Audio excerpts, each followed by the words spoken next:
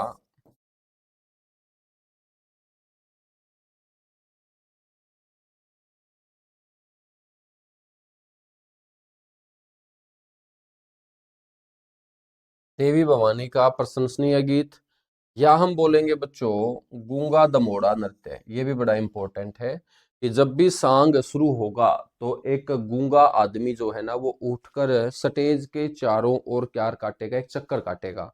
और बच्चों उस गूंगे का स्टेज के ऊपर चारों ओर चक्कर काटना, उसे हम बोलते हैं गूंगा दमोड़ा नृत्य। और जब ये गूंगा दमोड़ा नृत्य हो जाता है तो सारे लोग आराम से बैठ जाते हैं। ठीक है, तो उनको मेरे बच्चों ये पता लग जाता है कि अब सांग जो है ना वो शुरू होगा।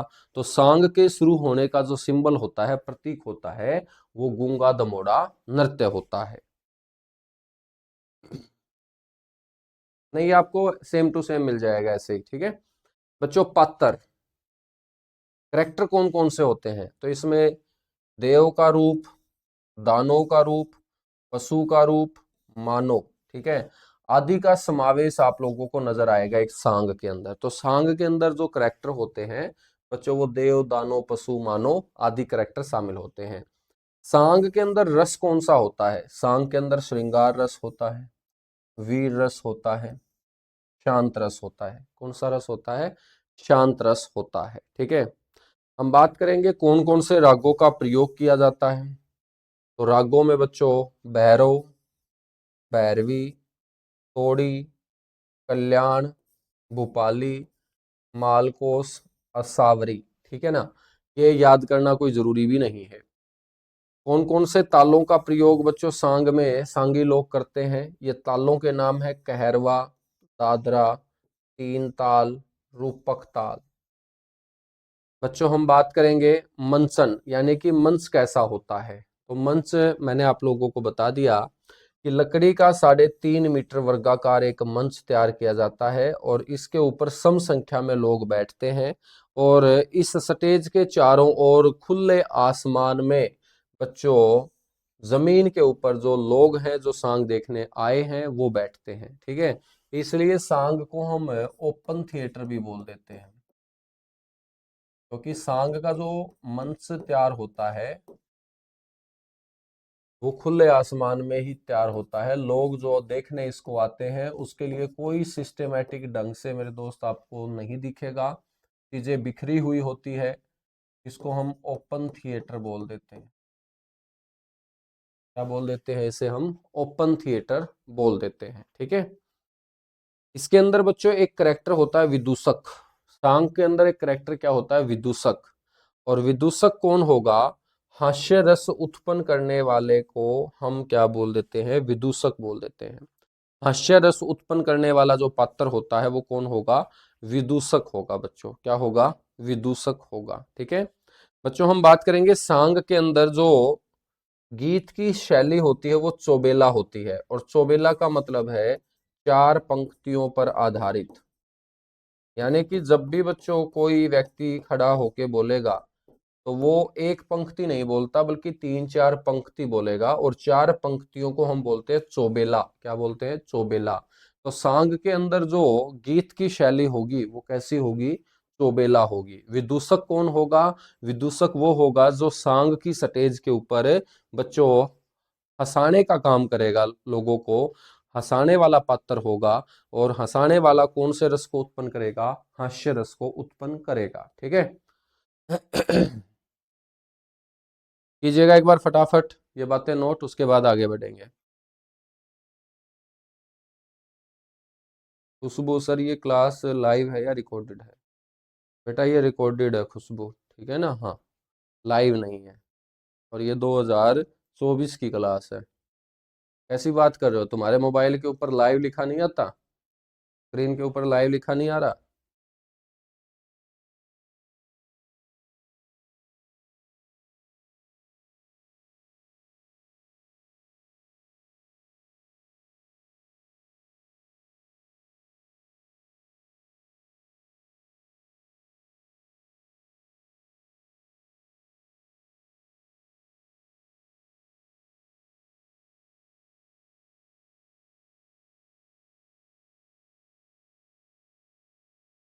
सर जी इंग्लिश में बताओ। बेटा सांग को इंग्लिश में नहीं बता सकते, ठीक है? हाँ, हिंदी में ही पढ़ो इनको तुम बड़े खतरनाक बच्चे हो रखे हो यार। हरियाणा जी के भी इंग्लिश में पढ़ना चाहते हो? दादा परदादा यहीं के थे क्या, या इंग्लैंड वगैरह से आए थे, जर्मनी से? यार ये तो सिंपल सी बातें हैं, सांग की बातें हैं। ये भी तुम्हें इंग्लिश में चाहिए? चलेगा। अब हम बात कर लेते हैं, कई बार एग्जाम के अंदर जो प्रसिद्ध सांगी रहे हैं अपने हरियाणा के बच्चों, उनका कोई ना कोई सांग पेपर में पूछ लिया जाता है। आपको सारे पढ़ने की जरूरत नहीं है, एक एक दो दो सांग मैं बता के चलूंगा, बस वो आप लोग याद रखें। बच्चों हम बात करेंगे, हमारे प्रसिद्ध सांगी हुए हैं पंडित मांगेराम। पंडित मांगेराम जो है ये सिसाना गांव में पैदा हुए। और सिसाना गांव है मेरे दोस्त सोनीपत जिले का। और पंडित मांगेराम के बारे में आपको ध्यान रखना है कि इन्हें हरियाणा का कवि शिरोमणि कहा जाता है। इन्हें हरियाणा का क्या कहा जाता है? कवि शिरोमणि कहा जाता है। पंडित मांगेराम के आपको मेरे बच्चों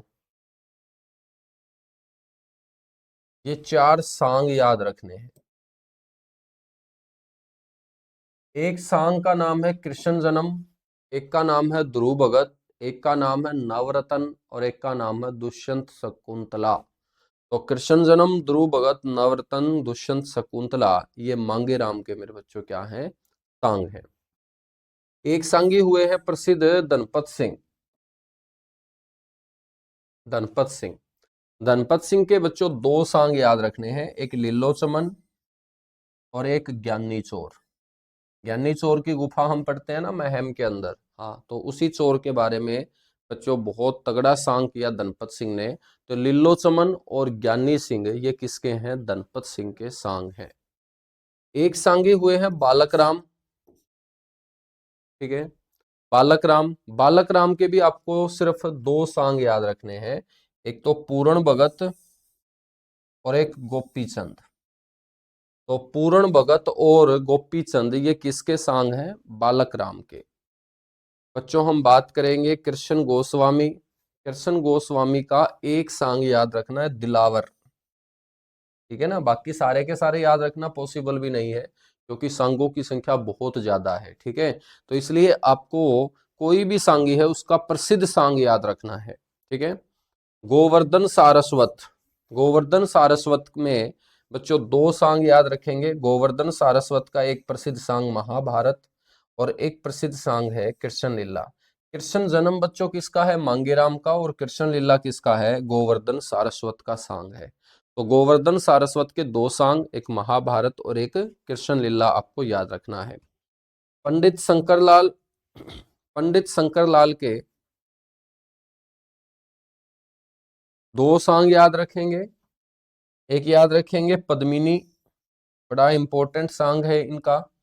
एक मोहर ध्वज, और एक याद रखिएगा बुरा बादल। ठीक है ना, तो कोशिश कीजिएगा इनको याद करने की, और जब 3-4 बार हम किसी चीज की प्रैक्टिस करेंगे ना तो ये याद हो जाएंगे। ठीक है, एक बार पढ़ने से तो याद किसी के नहीं होंगे ये, लेकिन 2-3 बार जब आप प्रैक्टिस करोगे, और एक एक दो दो सांग ही याद रखना यदि आप एक एक क्वेश्चन ठीक करना चाहते हो तो पंडित शंकर लाल के 3 सांग याद रख लेना, मोहर ध्वज, बुरा बादल और पद्मिनी। बच्चों हम बात करेंगे अहमद बख्श थानेसरी। ये थानेसर कुरुक्षेत्र से थे।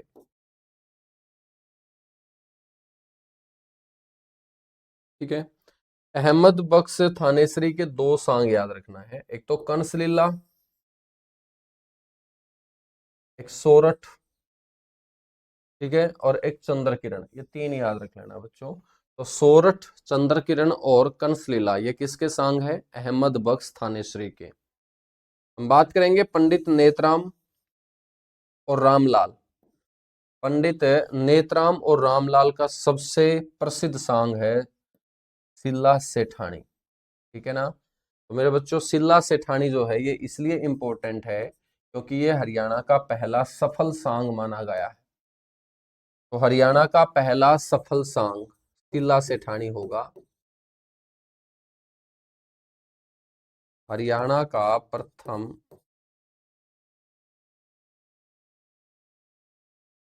सफल सांग कौन सा है मेरे दोस्त? सिल्ला सेठानी। किसके द्वारा रचित है? नेतराम के द्वारा।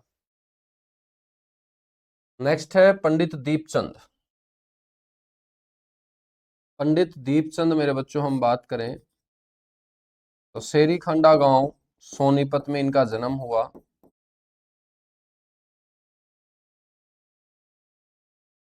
इनके गुरु का जो नाम रहा है वो छज्जू राम रहा है। तो दीपचंद के गुरु का नाम आपसे कोई पूछ ले तो दीपचंद के गुरु का नाम बोलेंगे मेरे भाई छज्जू राम। क्या बोलेंगे आप लोग? छज्जू राम। ठीक है, और दीपचंद को हम क्या बोलते हैं? दीपचंद को हम बोलते हैं हरियाणा का शेक्सपियर।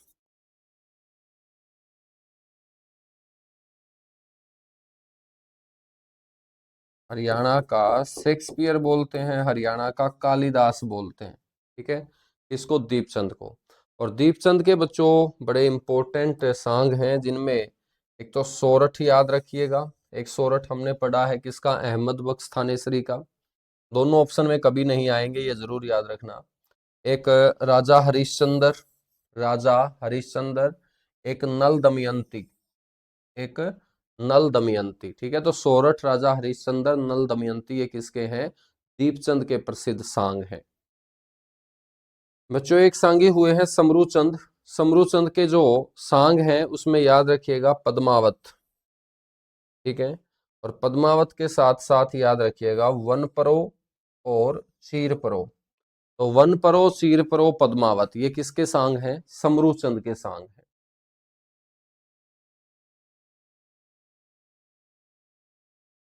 ठीक है ना,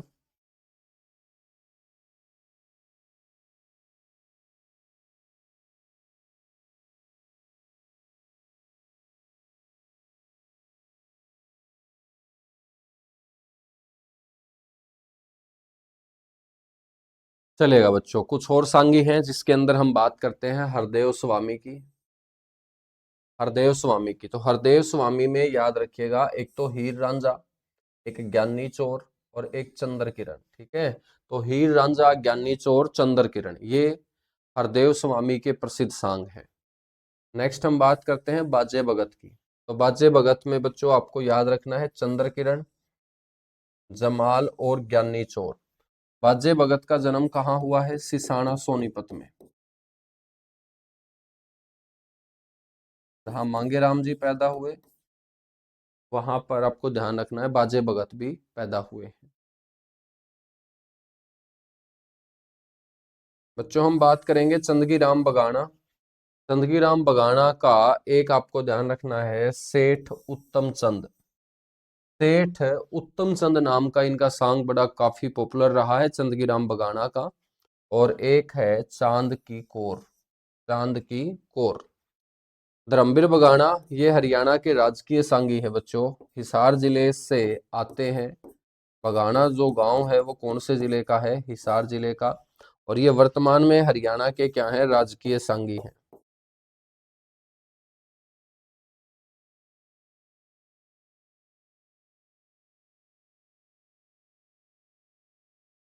वर्तमान में ये हरियाणा के राजकीय सांगी हैं।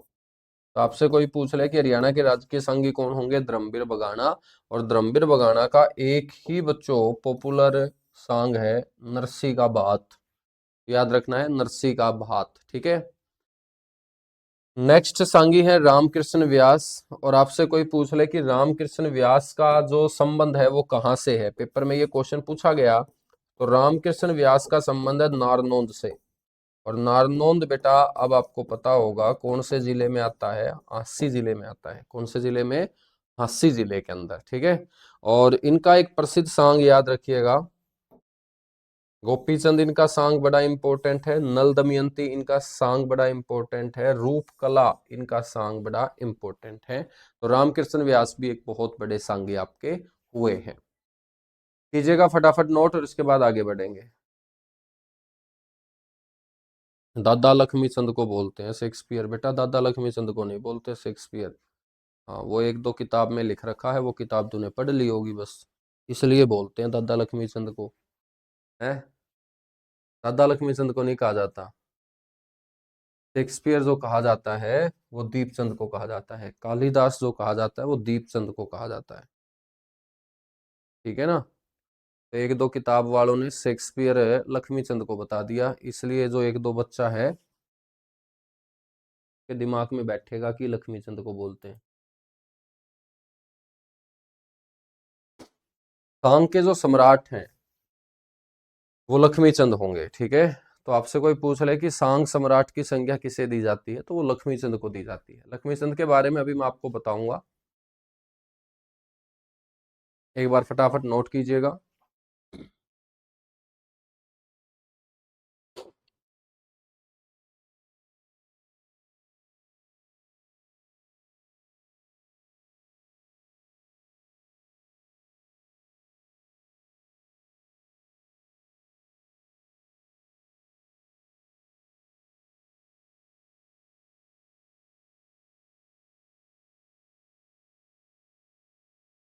सर जी ये सांग समझ में नहीं आ रहे बेटा, सांग इसलिए नहीं समझ में आ रहे ना क्योंकि सांगों में तुम दिलचस्पी लेते नहीं हो, ठीक है। तुम दिलचस्पी किस पे लेते हो? इंस्टाग्राम की रील के ऊपर, तो इसलिए वो समझ में आ जाती हैं। अब ये पहले की चीजें है ना, ये नाम भी पहले के हैं, तो याद करने में थोड़ा समय लगेगा। तुम क्या चाहते हो? तुम चाहते हो कि एक बार पढ़े तुरंत याद हो जाए, ऐसा नहीं हो सकता। यदि ऐसा हो जाता तो बेटा आज हम नासा में काम कर रहे होते। यदि अपना दिमाग इतना खतरनाक होता कि एक बार पढ़ने के बाद सारा दिमाग में छप जाता, तो हम यहाँ हरियाणा में क्या कर रहे होते? हमें नासा वाले उठा ले जाते। तो आप कोशिश भी नहीं करते हो, दिक्कत ये है कि कोशिश भी नहीं करते हो, यानी कि आप दो तीन बार पढ़ो। अभी एक बार क्लास में पढ़ रहे हो, एक बार फिर तुम खुद पढ़ोगे लिख के, फिर एक बार और रिवीजन करोगे, उसके बाद आपको लगेगा कि हाँ ये नाम मैंने सुने हुए हैं।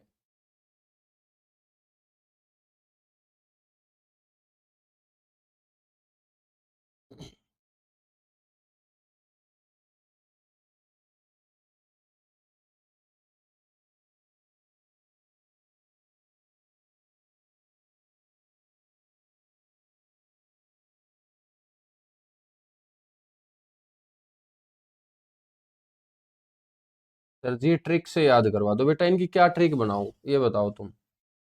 अब चंदगी राम बगाना की क्या ट्रिक बनाऊं? है ये बताओ। और कोई एक सांगी हो तो ट्रिक बनाने में मजा भी आए। अब इतने सांगी हैं, इतने सांग हैं, कितनी ट्रिक बनाओगे? और जब ट्रिक याद हो जाएगी तो बेटा सांग ही याद हो जाएंगे ना। ठीक है, तो ट्रिक कुछ नहीं है, 3-4 बार तुम पढ़ो, यही ट्रिक है। तुमने आज तक कितनी बातें ट्रिक से याद कर रखी है? कितनी किताबें तुमने ट्रिक से पढ़ रखी हैं बताओ? एक भी याद है? नहीं याद होंगी, है ना। चलेगा। अगला जो हमारा टॉपिक है वो है बच्चों वेशभूषा का टॉपिक। कौन सा टॉपिक है हमारा? वेशभूषा का टॉपिक है। ठीक है, इसको मैं आपको कल जो है ना वो थोड़ा सा पिक्चर के माध्यम से कवर करा दूंगा कि गुल्ली बंद क्या होता है, पगड़ी क्या होती है, कमीज क्या होता है, मुरेठा क्या होता है, साफा क्या होता है ना। वैसे तो आप लोगों को पता है, लेकिन फिर भी कल जो है वो मैं आप लोगों को इसको कवर करा दूंगा पिक्चर के माध्यम से। वेशभूषा हम पढ़ेंगे। एक क्वेश्चन वेशभूषा से भी पेपर में पूछा ही पूछा जाता है। और आप सभी को पता होगा कि कोई भी जो वेशभूषा है बच्चों, हम अपने घर में भी देखते हैं तो वो 3 टाइप की वेशभूषा आपको दिखाई देगी। अपने घर में जो पुरुष आदमी है तो बच्चों वो अपनी वेशभूषा डालेंगे, उसे पुरुष वेशभूषा बोलेंगे। जो अपने घर में महिलाएं हैं बच्चों, वो स्त्री वेशभूषा को धारण करेंगी। और जो अपने घर में बच्चे हैं, तो ऐसा तो है नहीं कि बच्चों वाली वेशभूषा पुरुष डाल लेगा या पुरुष वाली वेशभूषा बच्चों के आ जाएगी। तो बच्चों की अलग होगी, महिलाओं की अलग होगी, पुरुषों की अलग होगी। तो बच्चों हम अपने घर के अंदर वेशभूषा को 3 तरीके से पढ़ेंगे, 3 तरीके से देखेंगे। ठीक है, यहाँ पर सबसे पहले हम बात करते हैं पुरुष वेशभूषा की। यानी कि आज के समय और पहले पुरुषों के द्वारा हरियाणा में कौन कौन सी वेशभूषा को धारण किया जाता था। बच्चों पहली वेशभूषा है गुल्ली बंद। गुली बंद तो नाम से ही समझ में आ रहा होगा, गला बंद। ठीक है, और गले बंद का मतलब बच्चों यहाँ गले के अंदर हम एक मफलर जो है ना वो लपेटते हैं। अब सर्दियों के अंदर आपने देखा होगा, तो जो गले के अंदर एक मफलर लपेटा जाता है उसी को तो हम गुली बंद बोलते हैं, जो बच्चों गले को बचाता है हवा से। तो गुली बंद जो है ना ये पुरुषों के द्वारा गले के अंदर धारण की जाने वाली क्या है, वेशभूषा है। इसको हम मफलर भी बोल देते हैं। क्या बोल देते हैं? मफलर भी बोल देते हैं। ठीक है, तो बड़ा इंपॉर्टेंट क्वेश्चन है। कैसे पूछा जाएगा? क्वेश्चन ऐसे पूछा जाएगा कि गुली बंद जो है वो शरीर में कहाँ पर पहना जाता है। तो कई तो बोल देंगे टांग में पहना जाता है। टांग में तो पजामा पहना जाता है बेटा। तो गले में क्या पहना जाएगा? गले में गुली बंद। तो गुली बंद का मतलब है गला बंद, और गला बंद का मतलब क्या है? हवा से अपने गले की रक्षा करना। और उसको हम अपनी आम बोलचाल की भाषा में मफलर बोल देते हैं। लेकिन पहले के लोग इसे गुलबंद बोलते थे, गुलीबंद बोलते थे। क्या बोलते थे? गुलबंद बोलते थे या गुलीबंद बोलते थे। ठीक है, उसके बाद है पगड़ी। ठीक है ना, पगड़ी। बच्चों पगड़ी या इसको हम बोल देते हैं साफा। ठीक है, तो पगड़ी आपको पता है सिर के ऊपर धारण की जाएगी। मारवाड़ी ढंग से इसको सिर के ऊपर क्या है, लपेटा जाता है। आसान से टॉपिक है, ये मुश्किल नहीं है। ठीक है, तो पगड़ी कहाँ धारण की जाती है? सिर पर। पगड़ी किसका प्रतीक मानी जाती है? शान का प्रतीक मानी जाती है। शान का प्रतीक, है ना। तो आजकल तो मेरे बच्चों पगड़ी वाले बूढ़े आपको गांव में देखने को ही नहीं मिलेंगे। आजकल तो जो है ना पगड़ी वगैरह जो है वो हमें दिखती ही नहीं है। लेकिन पहले के जो हमारे दादा हुए हैं, परदादा हुए हैं बच्चों, वो सिर के ऊपर हमेशा जो है पगड़ी धारण करते ही करते थे। क्योंकि पगड़ी जो है ना वो अपने हरियाणवी कल्चर के अंदर शान का प्रतीक मानी जाती है। ठीक है,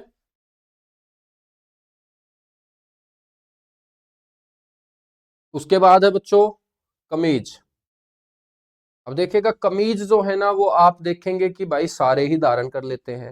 लेकिन वो आज के अकॉर्डिंग आप समझ रहे हो कि कमीज सारे धारण कर लेते हैं। लेकिन बच्चों ये कमीज जो है ना ये एक कॉलरदार कुर्ता होता था जो हम पजामे के ऊपर पहले धारण करते थे। हम तो क्या धारण करते थे, हमारे जो दादा परदादा है वो धारण करते थे।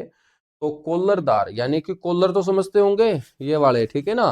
तो कॉलरदार ये कुर्ता होता है था जो बच्चों धारण किया जाता था पुरुषों के द्वारा, और इसी को क्या बोलते हैं? कमीज बोलते हैं। आपसे पेपर में क्वेश्चन पूछा गया था मुरेठा को लेकर कि मुरेठा जो है ना ये कहां पर धारण की जाने वाली वेशभूषा है। तो मुरेठा जो है बच्चों ये टोपी ही होती है। ठीक है ना। ये टोपी होती है और टोपी आपको पता है सिर के ऊपर ओढ़ी जाती है। तो बच्चों सभी कैटेगरी के जो लोग हैं सिर के ऊपर पहले जिस टोपी को धारण किया करते थे उसको हम हरियाणा में मुरेठा बोला करते थे। ठीक है, तो मुरेठा जो है वो टोपी का एक प्रकार है जो पुरुषों के द्वारा बच्चों सिर के ऊपर धारण किया जाता था। इसके बाद है साफा। साफा सैनिक फैशन की पगड़ी जो होती है ना उसको हम साफा बोलते हैं। ठीक है, तो कल इनकी मैं आपको फोटो दिखाने की कोशिश करूंगा तो फोटो से आप समझ जाओगे।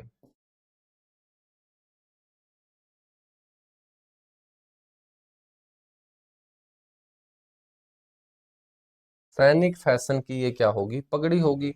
और सैनिक फैशन की पगड़ी को हम क्या बोलेंगे, साफा बोलेंगे। क्या बोलेंगे, साफा बोलेंगे। ठीक है, उसके बाद आ जाता है कुर्ता। और कुर्ते को हम बच्चों हरियाणा वाले कुर्ता बोलते हैं। क्या बोलते हैं, कुर्ता बोलते हैं। ठीक है ना, तो आप सभी को पता होगा कि ये बिना कॉलर की कमीज होती है। ये बिना कॉलर की कमीज होती है। ठीक है ना, तो हमने एक ऐसा कुर्ता पढ़ा जिसके कॉलर होता है उसको तो हमने कमीज बोल दिया, लेकिन जिसके बच्चों कॉलर नहीं होगा उसको हम हरियाणा वाले क्या बोल देते हैं, कुर्ता बोल देते हैं। क्या बोल देते हैं, कुर्ता बोल देते हैं। ठीक है ना, गोलीबंद वाला क्वेश्चन सीईटी में आया था तो यहीं से आएगा क्वेश्चन, कहीं बाहर से नहीं आएगा। ठीक है, बस तुम इकाई से बच्चों पढ़ते रहो। मैं आप लोगों के जो कमेंट देखता हूं ना वो ये देखता हूं कि अनावश्यक कमेंट बहुत ज्यादा करते हो, और जो बच्चे अनावश्यक कमेंट करते हैं इसका मतलब बच्चों वो सिलेक्शन लेने वाले नहीं है। ठीक है ना, क्योंकि पढ़ाई से रिलेटेड आप बात करोगे तो सिलेक्शन आएगा, पढ़ाई से हटके कोई बात करोगे तो सिलेक्शन थोड़ी आएगा, क्योंकि तुम्हारे दिमाग में फिर एक्स्ट्रा बातें चल रही है। तो वो ये सारे के सारे इंपॉर्टेंट है। और जो सीईटी दे के आया है वो तो बच्चों यहाँ पहले गोलीबंद से ही समझ गया होगा कि same to same ditto paper में क्वेश्चन आया था कि भाई गोलीबंद मुरेठा सेम टू सेम क्वेश्चन आया था। तो जितनी भी वेशभूषा, जितने भी आभूषण, जितने भी सांग मैंने आपको बताए हैं ये सेम टू सेम डिट्टो आपको पेपर में दिखेंगे। ठीक है, तो हम बाकी करेंगे कल की क्लास में। आज के लिए इतना सा ही। ये थोड़ा सा अटपटा चैप्टर इसलिए लगेगा आपको क्योंकि बच्चों आज हम इस प्रकार की ना तो कोई प्रस्तुति देख पाते हैं ना इस तरीके की कोई वेशभूषा धारण हम करते हैं। इसलिए ये आज से कई साल पीछे जाकर मैं आप लोगों को हरियाणवी कल्चर के बारे में चीजें पढ़ा रहा हूं, तो वो नाम आप लोगों को थोड़े से अटपटे जरूर लगेंगे, लेकिन बच्चों एग्जाम के पॉइंट ऑफ व्यू से बड़े वो इंपॉर्टेंट होंगे। ठीक है, तो कल मिलेंगे इसी जगह इसी समय। और आपका जो मिसलेनियस पार्ट है वो 15 से 20 क्लास का है। 15 से 20 क्लास में आपका मिसलेनियस पार्ट कंप्लीट हो जाएगा। फिर मेरे दोस्त हरियाणा जो इकोनॉमिक्स है वो 4-5 क्लास की है। उसके बाद जो नए बच्चे हैं उनका सिलेबस आगे चलता जाएगा, जो पुराने बच्चे हैं उनका सिलेबस क्या हो जाएगा, कंप्लीट हो जाएगा। ठीक है, चलेगा। Thank you. कल वाले नोट्स नहीं मिले, मिल जाएंगे बेटा, कल वाले भी मिल जाएंगे।